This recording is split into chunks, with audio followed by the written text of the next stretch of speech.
La loi Yadan va passer, 700 000 signatures pour rien, c'est ce qu'a décidé 30 députés qui ont voté contre justement la réédition, le débat pour ou contre cette loi. Ont exprimé un vote pour le classement, 30 députés pour l'examen, 21 et il n'y a pas d'abstention. Donc la pétition est ainsi classée. Je vous remercie et nous nous retrouverons en séance sur la proposition de loi cet après-midi. Merci. Donc elle va passer, elle passe à la commission, ce qui signifie que 700 000 signatures, la voix du peuple ne sert absolument à rien puisque 30 personnes peuvent décider si cette pétition en vaut le coup ou non. 30 députés qui ont voté contre, donc ça signifie que ils sont tous pour cette loi Yadan là. On nous disait, donc il y avait Aurore Berger qui nous disait, cette loi Yadan là n'est pas pour les juifs, elle n'est pas pour l'État d'Israël, elle n'est pas en leur faveur du tout, et ils sont même pas mentionnés, Israël n'est pas mentionné, l'antisémitisme n'est même pas mentionné, c'est pour tout le monde, c'est une belle loi, etc. J'invite toutes celles et ceux qui ont signé la pétition parfois sans la lire, à lire le texte de la proposition de loi, à voir que dans le texte de la proposition de loi, il n'y a jamais, Madame la députée, le mot Israël. Le mot Israël n'y figure jamais.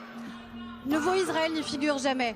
Je vous invite à lire ce texte. Je vous invite à voter un texte qui est un texte de protection vis-à-vis de nos compatriotes juifs.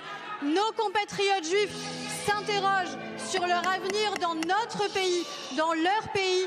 Il ne doit y avoir aucune ambiguïté dans notre combat face à l'antisémitisme. Cette loi-là, de Caroline Yadan, elle fait mention d'Israël plusieurs fois. On va même la lire si vous voulez. Aujourd'hui, la haine anti-juive dans notre pays se nourrit de la haine obsessionnelle à l'égard d'Israël, régulièrement délégitimée dans son existence et criminalisée. Déjà, rien que la première phrase, vous pouvez lire tout le texte, vous faites pause, vous lisez tout le texte. En plus, ce qui est assez paradoxal, c'est que c'est Aurore Berger, ministre de l'égalité homme-femme, qui vous dit ça. Rendez-vous compte, hein, le monde tourne à l'envers en fait. Elle vous parle d'égalité, mais l'égalité entre les différentes ethnies n'est même pas présente en fait. L'égalité entre les différentes nationalités n'existe même plus en fait.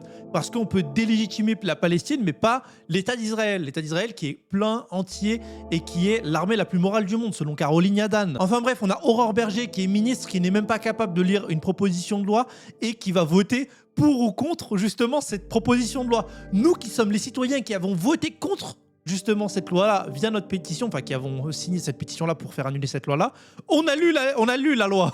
Elle l'a même pas lu. Elle l'a même pas lu et elle vous fait croire qu'elle l'a lu. Rendez-vous compte. En fait, moi, je vous le dis sincèrement, j'ai pas envie de me refaire censurer. D'ailleurs, n'hésitez pas à vous abonner, à liker, car je me suis fait censurer mon autre chaîne. 25 000 abonnés en 4 jours jetés en l'air. Bref, je voulais vous dire, oui, il peut y avoir un soulèvement du peuple.